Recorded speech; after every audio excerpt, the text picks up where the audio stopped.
Petronor es el patrocinador principal del Ibilaldi de este año. El presidente de la compañía petroquímica ha firmado esta mañana un convenio de colaboración con representantes del centro organizador Bioch Gaztea de Santurtzi y también con la Federación de Ikastolas de Vizcaya.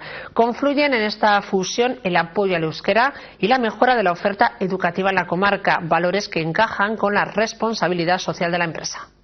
No solo entra dentro de los actos del 50 aniversario de Petronor, sino fundamentalmente esto es una muestra firme del apoyo a la cultura de nuestro país y a su columna vertebral, que es el euskera.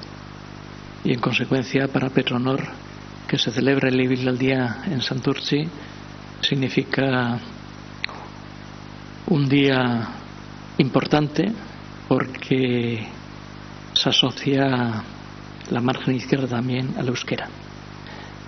Y a mí particularmente pues me resulta satisfactorio porque es el pueblo de Andolin Euskitza, al cual le conocí en la Universidad de Deusto y con el cual, con mi hermano mayor, mantuvimos en el Euskal Kulturmintegia una relación fluida.